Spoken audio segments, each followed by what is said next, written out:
জিমের কথা উনি আছে কিনা থাকলে হয়তো আমার কথাটা শুনলে তার হয়তো কাজে লাগবে, আমি এটা মনে করছি। বা ওনার ক্লাসমেট যদি পাশে থাকে তাও বেটার হবে।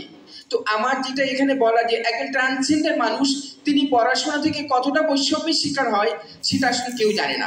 কেননা এই জনগোষ্ঠীকে রাষ্ট্র কোনো স্বীকৃতি দেয় নাই। উনি বলছে যে তার সঙ্গে একই বাথরুম ব্যবহার করা যাবে না, একই হোস্টেলে থাকা যাবে না। যেই জনগোষ্ঠীকে রাষ্ট্র এখন পর্যন্ত স্বীকৃতি দিতে পারে না স্পষ্টভাবে, তাহলে তার জন্য রাষ্ট্র কিভাবে সেপারেট হোস্টেল তৈরি করবে, সেপারেট বাথরুম তৈরি করবে? সেটা আসলে যখন রাষ্ট্র এই জনগোষ্ঠীকে স্বীকৃতি দেবে তখন রাষ্ট্রের নৈতিক দায়িত্ব। এটা আমরা ট্রান্সজেন্ডার কমিউনিটির মানুষ এবং ট্রান্সজেন্ডার অ্যাক্টিভিস্ট হিসেবে এটা আমারও চাওয়া যে আমার জন্য আলাদা সেপারেট সবকিছু।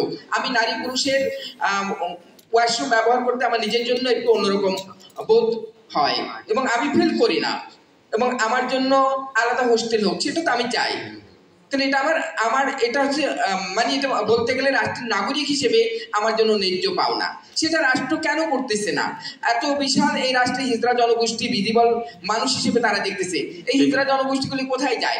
রাস্তায় যখন টাকা উঠায় ভিক্ষে করে, তারা কি ওয়াশরুম ব্যবহার করতে পারে ভালোভাবে?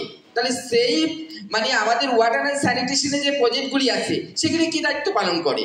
তো একটা বিশ্ববিদ্যালয়ের প্রশ্ন উঠছে, তা তারও আমি জিমে থাকলে তাকে বলতাম যে তার ভাবনার জায়গা তৈরি হওয়া দরকার যে এমন একটি সন্তান তিনি যদি নারী হয়ে থাকেন উৎপাদন করলে তিনি বুঝতেন যে আমার সন্তানটি তাহলে কোথায় যাবে। এটা তার ভাবনার জায়গা। তো কাজেই এই বৈষম্যের জায়গাগুলি, এই বৈষম্য বিরোধী আইন যখন তৈরি হবে সেটাই এখানে থাকা দরকার, যে শিক্ষা ক্ষেত্র বলো, কর্মক্ষেত্র বলো, কোনো জায়গা থেকে বৈষম্য না হয়।